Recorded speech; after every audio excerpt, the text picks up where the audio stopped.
মই অলপ গৰীব ঘৰৰ ছোৱালী চ' মই তাতে ক'লোঁ যে আপোনালোকে যদি বিচাৰে মই শিকাৰ লগতে মানে ইয়াতে থাকি পেলাই কামো কৰি দিম তাৰপিছত মা কি ক'লা এই মানে বন্ধনৰ কিস্তি লৈ পেলাই মোক মানে পইচা অলপ দিলা বেছিও দিয়া নাই বাৰু কিমান দিছিল বা 20,000 মান দিছিল নেকি আৰু এখন নৰ্মেল চকী এখনত বহাই পেলাই মই ট্ৰেডিং কৰোঁ মানুহবিলাক ভাবিলে দুখ লাগে বাৰু আৰু মানে বহুত বেছিয়ে মানে মোক ছাপোৰ্ট কৰিছিলে এটা সময়ত মই সিহঁতৰ ঘৰত গৈছিলোঁ মোৰ সিহঁতৰ মা আৰু দেউতা গোটেইবিলাকে মোক মৰম কৰে কল্পনাৰ কাৰেঙত এবুকু হেঁপাহেৰে আলফুলীয়া সপোনবোৰৰ মালা কাঠি কাঠি সফল হোৱা এগৰাকী নাৰীৰ কথাৰে আজিৰ এই ভিডিঅ'টি গতিকে শেষলৈকে চাই থাকক নমস্কাৰ মই এতিয়া আছোঁ মিৰ্জাৰ এখন পাৰ্লাৰত আৰু মোৰ লগত আছে এগৰাকী বা তেওঁৰ মই পৰিচয়লৈ যাম কিন্তু তাৰ আগমুহূৰ্তত কৈছোঁ যে য'ত মই বহি আছোঁ এই পাৰ্লাৰখন তেওঁৰ একদম ব্যক্তিগত নিজৰ মিৰ্জাত আছে ইতিমধ্যে তেওঁ বহুতো কামৰ লগত জড়িত তেওঁৰ জীৱনত বহুতো ধুমুহা আছে তাত ধুমুহা পাৰ কৰিও তেওঁ ধুনীয়াকৈ চলি গৈ আছে আৰু এই পাৰ্লাৰখন সন্দৰ্ভত আমি বহুতো কথা জানিম তেওঁ কিমান ইনভেষ্ট কৰিছিল তেওঁ বৰ্তমান মান্থলি আৰ্নিং তেখেতৰ কিমান এই সন্দৰ্ভত কথা পাতিম কিন্তু তাৰ আগত মই সুধিব বিচাৰিছোঁ যে বাৰ পৰিচয়টো এবাৰ মানে মোৰ দৰ্শকসকলক দি দিয়ক নমস্কাৰ মই অনামিকা ডেকা মই সৰপৰা জীয়ৰী আৰু মই এখন সৰুকৈ আৰু পাৰ্লাৰ এখন চলাই আছোঁ মিৰ্জাতে মধুমিলনৰ ওচৰতে হয় তাকে আৰু মিৰ্জাৰ তিলোত্তমা মাৰ্কেটত আছে অনামিকা বিউটি পাৰ্লাৰ তেখেতৰ নাম হৈছে অনামিকা ডেকা গতিকে এতিয়া মই সুধিব বিচাৰিছোঁ যে আপুনি পাৰ্লাৰখন দিম বুলি কেতিয়া ভাবিলে যেতিয়া মানে মই হায়াৰ ছেকেণ্ডাৰী কমপ্লিট কৰি পেলাই থাৰ্ড ছেমত মোৰ ব্ৰেক লাগিল তাৰপিছত মই ভাবিলোঁ কি পঢ়াত অকণমান কেঁচা আছিলোঁ চ' মানে কি মই তাৰপিছত মই আগৰ পৰাই আগ্ৰহী মানে এনেও মোৰ গাঁৱৰ কোনোবাক মানে মাতিলে ঘৰত মই এনেই যাওঁ কৰি দিওঁ কোনো পইচাৰ মানে সেই নাছিলে তেনেকৈ গুচি গৈছিলোঁ তাৰপিছত লাহে লাহে মোৰ এটা মনত মানে এটা উৎসাহ জাগিল মই আনক দেখিলোঁ দেখি পেলাই মই ভাবিলোঁ কি মই এই প্ৰচেষ্টাটো মানে আগবঢ়াই নিব বিচাৰোঁ চ' তেনেকৈ আগবঢ়াই নিয়াৰ কাৰণে মানে অকণমান মোৰ মা দেউতাৰ ফালৰ পৰা বা মোৰ ঘৰখনৰ পৰা মানে ছাপোৰ্ট পালোঁ আৰু চ' তেনেকৈ মানে কি মই প্ৰথমতে মই ঘৰে ঘৰে কাম কৰা মানে আৰম্ভ কৰিলোঁ মোৰ এজনী বৌ আছিলে তেখেতৰ মোৰ নাম ল'বই লাগিব চ' বৌজনীয়ে মানে মোক মানে প্ৰথমতে মানে তেখেতৰ পাৰ্লাৰত কাম কৰাৰ কাৰণে লৈ গৈছিলে এনেই আৰু তাৰপিছত মই কাম কৰি আছিলোঁ তাৰপিছত মই ভাবিলোঁ কি মই এনেকৈ থাকিলেতো নহ'ব মই ফাইনেলি মানে মই নিজৰ ভালকৈ শিকিব লাগিব আনৰ তাতে থাকি পেলাই এনেই শিকি থাকিলেতো নহ'ব তো মানে নিজে শিকাৰ কাৰণে মই গুৱাহাটীলৈ গুচি গ'লোঁ যোৱাৰ পিছত মই ভাবিলোঁ কি তাতে পাৰ্লাৰটো শিকি লওঁ তাৰপিছত তাতো মোৰ অকণমান সুবিধা হ'ল যে কি মই অলপ গৰীব ঘৰৰ ছোৱালী চ' মই তাতে ক'লোঁ যে আপোনালোকে যদি বিচাৰে মই শিকাৰ লগতে মানে ইয়াতে থাকি পেলাই কামো কৰি দিম পইচাটো মানে অকণমান ৰাহি হ'ব চ' মই যিহেতুকে দুখীয়া ঘৰৰ ছোৱালী চ' তেনেকৈ অকণমান পইচা ৰাহি হ'ব বুলি ভাবি পেলাই কামো কৰি দিলোঁ তাৰপিছত মই মানে থাকিলোৱে আৰু এবছৰ 1.5 বছৰমান থাকিলোঁ তাৰপিছত ভাবিলোঁ কি মালিগাঁৱত আছোঁ যিহেতুকে মানে মাহঁতে অলপ চিন্তা কৰি থাকে কৈছে কি হ'ব নালাগে আৰু ইমান পাৰ্লাৰ শিকিব তই গুচি আহ বুলি কৈছে ঘৰে ঘৰে কৰিবি তাৰপিছত গুচি আহিলোঁ তাৰপিছত মই ৰিচেণ্টলি মোৰ পাৰ্লাৰৰ সন্মুখতে এতিয়া আছে এভেনিউ পাৰ্লাৰত মোটামুটি মই 2 বছৰমান থাকি দিলোঁ তাৰপিছত মই অকণমান পইচা গোটালোঁ তাৰ পৰা মানে কাম কৰি পেলাই মই অলপ পইচা গোটাই পেলাই মই অকণমানকৈ মই মেচিন কিবা কিবি কিনি আছিলোঁ মানে তাতে থাকি পেলাই মোৰ এটা মনোভাৱ আছিল মই একদিন নহয় একদিন তাৰমানে মই নিজৰ পাৰ্লাৰ এখন দিমেই এটা মেচিনৰ দামে আপোনাৰ 25,000 টকাকৈ মোৰতো ইমান দুখীয়া ঘৰৰ ছোৱালী তেনেকৈ 25,000 টকাটো দিয়াটো সম্ভৱ নহয় প্ৰথমতে কিনিলোঁ এটা মই 8,000 টকাৰ মেচিন চ' তাৰপিছত মই লাহে লাহে মানে অকণমানকৈ আৰু এটা ডায়াৰ কিনিছিলোঁ এতিয়াও মনত আছে সেই ডায়াৰটো ৰিচেণ্টলি মানে অকণমান কিবা হৈ পেলাই মানে সেই হৈছে বেয়া হৈছে কিন্তু এতিয়ালৈকে আছিলে চলি তাৰপিছত মই কি কৰিলোঁ তেনেকৈ মই মেচিন মোটামুটি 3-4টামান কিনিলোঁ তাৰপিছত কিবা কিবি সৰু সুৰা কিবা কিবি কিনিলোঁ তাৰপিছত ভাবিলোঁ কি মই এনেকৈ থাকিলে নহ'ব মাক কওঁ যে অলপ খুটীয়াকৈ পইচা আনি দি মই তাৰপিছত মানে কি মই দোকান এখন দিম তাৰপিছত মা কি ক'লা এই মানে বন্ধনৰ কিস্তি লৈ পেলাই মোক মানে পইচা অলপ দিলা বেছিও দিয়া নাই বাৰু কিমান দিছিল বা 20,000 মান দিছিল নেকি মনত নাই ইমান তাৰপিছত সেই পইচাখিনি দি মই সেই দিনত তেনেকৈ মই মালিকক ৰিকুৱেষ্ট কৰিছোঁ মানে তেতিয়া মোক এডভান্স ল'ব বিচাৰিছিল 30-40,000 টকা মই ক'ৰ পৰা দিম তেতিয়াতো মই দোকানে দিব নোৱাৰিম তেতিয়াহ'লে তাৰপিছত মই কি কৰিলোঁ মই ক'লোঁ দাদা এটা কথা কওঁ মই যদি দোকানখন মানে মইতো চিৰযুগমীয়াকৈ দিম বুলি ভাবছোঁ আৰু হা যদি আপুনি মানে বিশ্বাস বোলে বস্তুটো ৰাখক মই কিন্তু কেতিয়াও আপোনাৰ পইচাৰ একো হেৰি নকৰোঁ দোকানখন যদি চলি থাকে আপোনাৰ পইচাৰ এই এডভান্স যিটো আপুনি হেৰি কৰক এগ্ৰিমেণ্টখনত চাইন কৰক যে মই পইচা দিম বুলি আপুনি লিখি দিয়ক 1 বছৰৰ ভিতৰত মই এই যিখিনি আপুনি হেৰি কৰিছে মই এইখিনি আপোনাক দি দিম তেনেকৈ মই এগ্ৰিমেণ্টখনত চাইন কৰিলোঁ সেইটো নাজানো ভগৱানে কি চাইছে আৰু তাৰপিছত এগ্ৰিমেণ্টখনত চাইন কৰিলোঁ তুমিও নিজে দেখিছিলা মই কেনেকৈ পাৰ্লাৰখন দিছিলোঁ প্ৰথম যিটো মোৰ ৰুম একদম সাধাৰণ ৰুম এটা না মোৰ কিবা একদম মানে চাটাৰখন অনলি চাটাৰখন মাৰোঁ কি মোৰ দুখ লাগি যায় ভাবিলে অনলি মই চাটাৰখন মাৰাৰ কাৰণে তাতে হেৰি কৰি দিছোঁ না মই আগৰখিনি গ্লাছ লগাব পৰা পইচা আছে না কিবা আৰু এখন নৰ্মেল চকী এখনত বহাই পেলাই মই থ্ৰেডিং কৰোঁ মানুহবিলাকক ভাবিলে দুখ লাগে বাৰু এতিয়াৰ ক্ষেত্ৰত মানে বহুত বেছি সেই ভগৱানে মানে চাইছে চাগে প্ৰথমতে যিটো ৰুম লৈছিলোঁ তেতিয়া দিছিলোঁ মই 1500 টকা মানে ভাড়া লাইনৰ বিলটো এক্সট্ৰা আছিল তাৰে পিছত মই 2 বছৰ পিছত মই নেক্সট ৰুম এটা চেঞ্জ কৰিলোঁ সেইটো তুমিও জানা তোমাকো মাতিছিলোঁ তো ডাঙৰ ৰুম এটা ল'লোঁ লোৱাৰ পিছত সেইটো ৰুমত তোমাৰ এডভান্স দিব পৰা হ'লোঁ মই 70,000 টকা গতিকে তেনেকৈ এটা আৰম্ভ কৰা এখন পাৰ্লাৰ সৰুৰ পৰা ডাঙৰ হ'ল আৰু তাৰ পিছত তেওঁ আন এখন পাৰ্লাৰখন তেওঁ ডাঙৰ কৰিলে আৰু সেই ডাঙৰ কৰা পাৰ্লাৰখনৰ ৰুম এডভান্স তেওঁ 70,000 টকা দিবলৈ মানে সক্ষম হৈছে গতিকে ভাবক য'ত আৰম্ভণিতে তেওঁ ৰুম এডভান্স দিয়া নাছিলে কিন্তু পিছত তেওঁ 70,000 টকা ৰুম এডভান্স দিব পৰা হ'ল তেওঁকে গতিকে ভাবক যে কিমান ইণ্টাৰেষ্টিং কথা এতিয়া মই আহোঁ মানে ডাইৰেক্টলি সুধিছোঁ যে এতিয়া মান্থলি আৰ্নিং কিমান হয় 30,000 থাকে আৰু মই 30,000ৰ বেছিয়ে থাকে কিন্তু মই বহুতখিনি দিব লাগে মোৰ ছোৱালীক দিওঁ মানে মোৰ সিহঁত থাকে ন দুজনী ছোৱালী থাকে চ' সিহঁতক দিওঁ আৰু এইফালে মোৰ নিজক মানে ইয়াতে 4,000 টকা দিব লাগে আৰু এইফালে মোৰ নিজৰ পাৰ্চনেল বহুতখিনি দিব লাগে তেনেকৈ মানে বহুতখিনিয়ে মানে সেই হয় হোৱাত পইচাটো পাওঁৱেই মই কিন্তু মানে কি দিওঁতে বহুতখিনি যায় মানে পকেটত অলপ কমেই হয় তেনেকুৱা তথাপিও মই না নকৰোঁ কোনো দিন মোৰ ভৰাল কিন্তু কম নহয় তথাপিও কোনোবাই যদি বিচাৰে যে মই এইখিনি সহায় কৰোঁ মই কিন্তু পৰালৈকে সহায় কৰোঁ পৰাপক্ষত তেওঁ মানুহক সহায় কৰি ভাল পায় আৰু বৰ্তমান তেওঁৰ আণ্ডাৰত 2গৰাকী ছোৱালীয়ে থাকে কাৰণ এওঁ বিভিন্ন কামত ওলাই যায় শ্বুটিঙৰ মেকআপ কৰে চিনেমা চিৰিয়েল বা ভিডিঅ' চং তাৰোপৰি ঘৰত যদি কোনোবাই মাতে যে এটা ষ্ট্ৰেট কৰি দিব লাগে বা কিবা তেনেকৈও যায় গতিকে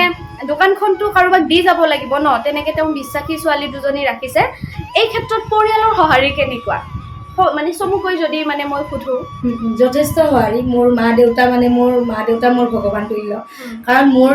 তুমি জানা মোৰতো অলপ কিছুমান পাৰ্চনেল মোৰ অকণমান ধুমুহা গৈছে তো তাৰপিছতো মই একো মানে কেনেকুৱা মই ইমানখিনি সাহসী মানে মোৰ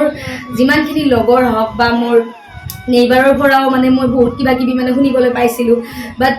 মোৰ মানে মা দেউতা আৰু মোৰ ফ্ৰেণ্ড চাৰ্কলে মোক বহুতখিনি ছাপোৰ্ট কৰিছে সেই বেয়া দিনবিলাক পাৰ কৰি আজি আপুনি ভাল দিনত ভৰি দিছে কিন্তু আপুনিতো যিহেতু আমি ছোৱালী মানুহ ন বহুত সময়ত আমাৰ মন বেয়া লাগে আমি বেলেগৰ কথা শুনি আমি কান্দো বা আমি সোনকালে হাৰ্ট হওঁ সেই অৱস্থাত আপুনি নিজক কেনেকৈ চম্ভালে মানে আপুনি কেতিয়াবা হীনমন্যতাত ভোগে নেকি তেনেকৈ একচুৱেলি কি মই প্ৰথমতে অকণমান তেনেকুৱা হৈছিলে কিন্তু মই বেচিকেলি কেনেকুৱা হৈছে মই এইবিলাক এতিয়া নাভাবোঁ কাৰণ ভাবিলে কি হ'ব সেই যিটো ভাৱ ধৰি লোৱা মোৰ কিবা এটা ঘটনা ঘটিল বা কিবা এটা ভাবিল সেই বস্তুটো যদি ভাবি থাকোঁ তেতিয়া মানুহটো মানে অট'মেটিকলি বেছি বেয়াহে হৈ যায় কিন্তু যেতিয়া সেই বস্তুটো আওকাণ কৰি পেলাই বেলেগ এটা ধৰি লওক ভাল ভিডিঅ' এটা চালোঁ বা ভাল কোনোবা এজন মানুহৰ লগত কথা পাতিলোঁ মনটো যাতে মোৰ ভাল লগাব পাৰে কোনোবা এজনে তেনেকুৱা ল'ৰাই হওক বা ছোৱালীয়ে হওক তেনেকৈ তাৰ লগত কথা পাতোঁ মানে কথা পাতি পেলাই মোৰ মাইণ্ডটো ভাল কৰি ৰাখোঁ কেতিয়াও মানে এই দুখ বোলা বস্তুটো ৰাখিব নিবিচাৰোঁ বহুত শত্ৰু আছে কিন্তু মানে কি মই শত্ৰুবিলাকৰ আগত মই নকৰোঁ যে মানে তোমালোকে মোক বেয়া পোৱা একো নহয় মই তোমালোকৰ আগত হাঁহি মাতি কথা পাতোঁ একদম হাঁহি মাতি কথা পাতোঁ আমাৰ জীৱনত আগবাঢ়ি যাবৰ কাৰণে তিতা মিঠা কেহা বিভিন্ন অভিজ্ঞতাৰ আমি সন্মুখীন হওঁ আৰু শত্ৰু লাগিবই শত্ৰু থকা মানে আপুনি চেলেঞ্জিং হ'ব আপুনি আগুৱাই যাব পাৰিব ঠিক তেনেকৈ আপোনাক হাৰ্ট কৰা মানুহো থাকিব আপোনাক উৎসাহ দিয়া মানুহো থাকিব এতিয়া মই কওঁ যে বৰ্তমান সময়ত অসমত বহুতো নিবনুৱা তেনে ক্ষেত্ৰত আপুনি এজনী ছোৱালী মানুহ হয় মানে স্বাৱলম্বিতাৰ এটা মানে উদাহৰণ ইমান ধুনীয়া এটা নিদৰ্শন দাঙি ধৰিছে তাৰোপৰি এখন তেওঁ কছমেটিকৰ দোকান দিছে পাৰ্লাৰখনৰ ওচৰতে গতিকে এই ক্ষেত্ৰত নিবনুৱাসকলৰ উদ্দেশ্যে কি ক'ব মানে মই এটাই ক'ব বিচাৰিম মানে কি যদিহে মানে কি এনেকুৱা নহয় যে পঢ়া শুনা কৰি পেলাই চাকৰিৰ কাৰণে দৌৰি থাকিম এইটোৰ কথা নহয় মানে নিজাববীয়াকৈ কিবা কিবি নিজৰ আৰু প্ৰচেষ্টাৰে মানে আগবাঢ়ি যোৱাটো মই বিচাৰোঁ। আৰু মোৰ নিজৰ প্ৰচেষ্টাৰে মই যদি আগবাঢ়ি যাওঁ তেতিয়া মোৰ নিজে মানে সফলতা হ'ব পাৰিম আৰু মই 2-4টা জ্ঞান দি পেলাই সিহঁতেও যাতে মানে আগুৱাই যাব পাৰে। মোৰ ষ্টুডেণ্টো আছে, তুমি জানাই তেনেকুৱা। মই ক'ব পাৰিছোঁ যে আমাৰ কলেজতো আমাৰ মানে কলেজ দক্ষিণ কামৰূপ গাৰ্লছ কলেজ, যিখন কলেজত এওঁ পঢ়িছিলে ময়ো পঢ়িছিলোঁ। তো তাতো তেওঁ মেকআপৰ ক্লাছ লৈছিলে। তাৰোপৰি বছৰত তেওঁ এনেকৈ মানে ষ্টুডেণ্টছবিলাকক লৈ মেকআপৰ তেওঁ কোৰ্চ কৰে। গতিকে সেই বিষয়ে কি ক'ব, মানে এটা বেটছত কিমানমান মানে ষ্টুডেণ্ট আহে আৰু আপোনাৰ ওচৰত? মোৰ 12জনী, কেতিয়াবা 15জনী আৰু কেতিয়াবা 7জনীও থাকে। তেওঁ মডেলিঙৰ লগতো জড়িত। এতিয়া মডেলিং বুলি কোৱাৰ লগে লগে মানুহৰ মনত সাধাৰণতে এটা হোৱা ধাৰণা মই ক'ব বিচাৰিছোঁ যে খুব ধুনীয়া হ'ব লাগিব, ফিগাৰ ভাল হ'ব লাগিব, টেলেণ্টেডটো হ'ব লাগিবই, মাষ্ট বি। আমাৰ সেয়া মনত এটা ধাৰণা যে স্কিনটো হোৱাইট হ'ব লাগিব, তেতিয়াহে মডেলিঙৰ ক্ষেত্ৰত আগবাঢ়িব পাৰিব। এই ক্ষেত্ৰত আপোনাৰ মনৰ ভাৱটো আমি মানে জানিব বিচাৰিম আৰু। তেনেকুৱা একো নহয়, এইবিলাক একদম ভ্ৰান্ত ধাৰণা, একদম মানে একেবাৰে মিছা কথা। আৰু এনেকুৱাও নহয় যে বহুত ওখ হ'ব লাগিব,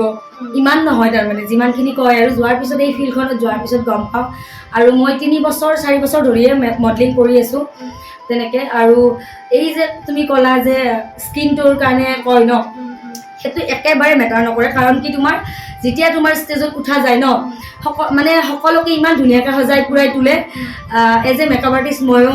বা মোৰ ষ্টুডেণ্টবিলাক যায়, মোৰ 15জনী 18জনী ষ্টুডেণ্ট লৈ যাওঁ তাতে। বডি ফিটনেছটো লাগিব, তাৰপিছত স্কিনৰ একো নাই, স্কিন টোনৰ ওপৰত একো নাই, এই নৰ্মেল স্কিন হৈ গ'লেও তাতে চলি যায়। তাৰপিছত তোমাৰ হাইটৰ ওপৰতো একো নাই তেনেকুৱা। বাকী আৰু সেইখিনিয়ে আৰু। যি সময়ত মানুহে এটা কামৰ বাবে হাহাকাৰ কৰি আছে, সেই সময়ত সেই মাকে যে 20,000 টকা মানে বন্ধন গোটৰ পৰা লোন লৈ পেলাই দিছে, সেইখিনিৰ পৰা আহি তেওঁ এখন ঘৰ চম্ভালিব পৰা হৈছে। এইটো কিন্তু সঁচাকৈ মানে এটা খুব আদৰ্শৰ কথা। এজন সফল পুৰুষৰ আগত এগৰাকী সফল নাৰী থাকে বুলি এষাৰ কথা আছে। গতিকে এগৰাকী সফল নাৰীৰ আঁৰতো এগৰাকীতো মানে পুৰুষ নিশ্চয় আছে, বা সেই ক্ষেত্ৰত আপুনি সেই ক্ৰেডিটটো কাক দিব বিচাৰিব? এতিয়া কি বুলি ক'ম আৰু, এতিয়া মানে কি, মই যিহেতুকে ৰিলেশ্যনত আছোঁ, তুমি জানাই সেইটো।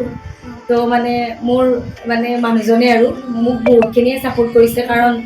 সেই ধুমুহাৰ কথাও তুমি জানা, গোটেইখিনি কথাই জানা। তো তাৰ পিছতো মোক ইমানখিনি মানে ছাপোৰ্ট কৰি পেলাই, আৰু তাৰ ঘৰখনেও মোক ইমান ধুনীয়াকৈ আদৰি লৈছে, বা ইমান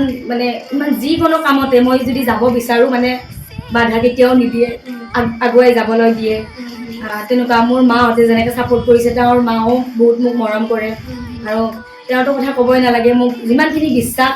মানে মোৰ ওপৰত ৰাখিছে, ময়ো তাক এইখিনি বিশ্বাস দি যাম বুলি ভাবোঁ আৰু তেনেকুৱা। গতিকে ক'ব লাগিব যে আমি যিয়ে কাম নকৰোঁ কিয়, সদায় কিন্তু নিজৰ ঘৰখনৰ লগতে আমি যাক আপোন বুলি ভাবোঁ তেওঁৰো কিন্তু সঁহাৰি বা ছাপোৰ্ট থকাটো নিতান্তই প্ৰয়োজনীয়। আৰু নিশ্চয় আগুৱাই যাবলৈ তেখেতৰো নিশ্চয় অৱদান আছে। লগতে আপোনাৰ মই কওঁ যে আপোনাৰ বা আছে, দাদা আছে, তেওঁলোকৰ পৰাও আপুনি যথেষ্ট সঁহাৰি পায়। গতিকে মই এইখিনিতে ভিডিঅ'টোৰ জৰিয়তে মই মানে তেওঁক সহায় কৰা, তেওঁক উৎসাহ দিয়া সকলো ব্যক্তিকে মই ধন্যবাদ জ্ঞাপন কৰিছোঁ। আৰু মোৰ তাতে যদি শিকিব বিচাৰে তুমি কৈ দিবা। আৰু যদি মানে অনামিকা বাৰ্তাত কোনোবাই মেকআপৰ ক্লাছ ল'ব বিচাৰে, তেতিয়াহ'লে মই তেখেতৰ আৰু এটা ইউটিউব চেনেলো আছে দেই, অনামিকা ডেকা বুলি এটা ইউটিউব চেনেল আছে, য'ত তেওঁ মানে শ্বুটিঙৰ ভিডিঅ' বা তেওঁ ডেইলি ব্লগছ বা তেনেকুৱা ৰেচিপি বিভিন্ন বস্তু তেওঁ আপলোড কৰে। মানে পাৰ্লাৰৰো কিছুমান টিপছ দিয়ে ধৰক, বা চুলিৰ বা স্কিনৰ। গতিকে মই তেখেতৰ ইউটিউব চেনেলৰ যিটো লিংক সেইটো মোৰ ডেছক্ৰিপশ্যন বক্সত দি দিম। তেওঁ মেকআপৰো ক্লাছ লয়। গতিকে যদি কোনোবা মেকআপ শিকিম বুলি ভাবিছে কোনো যুৱতীয়ে, তেতিয়াহ'লে অনামিকা ডেকাক আপোনালোকে কণ্টেক্ট কৰিব পাৰে। আৰু এতিয়া মই এবাৰ পাৰ্লাৰখন গোটেই দেখাই দিব বিচাৰিছোঁ। এই চেগতে মই শিখাক ধন্যবাদ দিব বিচাৰোঁ। কাৰণ কি মানে কি বুজাব নোৱাৰোঁ আৰু, কাৰণ মই তাইক বহুত বেছিয়ে ভাল পাওঁ। আজি তাই আহিছে যে মোৰ কাৰণে এইখিনিয়ে ধন্যবাদ। আৰু মানে বহুত বেছিয়ে মানে মোক ছাপোৰ্ট কৰিছিলে। এটা সময়ত মই সিহঁতৰ ঘৰত গৈছিলোঁ, সিহঁতৰ মা আৰু দেউতা গোটেইবিলাকে মোক মৰম কৰে। মানে কি ক'ম আৰু, বহুত বেছি দুখ লাগে আৰু কিছুমান কথা ভাবিলে। বহুত বেছিয়ে ছাপোৰ্ট কৰিছিল মোক। হ'ব। বিফলতাৰ পৰা সফলতালৈ এক অভিনৱ যাত্ৰা কৰি যিজন আগুৱাই যায়, তেওঁৱেই হৈছে জীৱন যুঁজৰ দুৰ্দান্ত সৈনিক। বিফলতাই জীৱনত যিমানবাৰ টুকুৰিয়াই, সিমানবাৰেই জীৱনটোক অধ্যয়ন কৰিবলৈ সময় দি যায়। জীৱনটো কেতিয়াও এটা পথত স্তব্ধ নকৰিব। বিফলতা জীৱন ভঙাৰ প্ৰক্ৰিয়া নহয়, ই জীৱন গঢ়াৰ ক্ৰিয়া, আত্মবিশ্বাসী আৰু দৃঢ়ভাৱে। কাৰণ বিফলতাহে এজন প্ৰকৃত সৈনিক নিৰ্মাণ কৰায়। গতিকে তাৰেই যেন এক জ্বলন্ত উদাহৰণ এগৰাকী সফল নাৰী অনামিকা ডেকা। জীৱন মানে হেঁপাহ, জীৱন মানে সপোন আৰু জীৱন মানে প্ৰয়াস। জীৱনৰ প্ৰতিটো দিনত আমি বিভিন্নজনক লগ পাওঁ, কোনোবাজন সফল, কোনোবাজন বিফল। প্ৰতিটো দিনত কেতিয়াবা আমি সুখ পাওঁ আৰু কেতিয়াবা দুখ। তথাপিও জীৱনটো আমি উপভোগ কৰোঁ, উদযাপন কৰোঁ। আচলতে জীৱনক উদযাপন কৰাটোৱে হৈছে প্ৰকৃততে জীৱনৰ অৰ্থ। আৰু জীৱনৰ অৰ্থ বিচাৰি বিচাৰি আজি এই স্তৰত উপনীত হৈছে অনামিকা বা। নিজৰ পাৰ্লাৰৰ লগতে এইখন হৈছে তেখেতৰ কছমেটিকৰ দোকান। যদি ভিডিঅ'টো চাই ভাল পালে তেন্তে শ্বেয়াৰ কৰিবলৈ নাপাহৰিব আৰু নতুন হ'লে ছাবস্ক্ৰাইব কৰিব। ধন্যবাদ।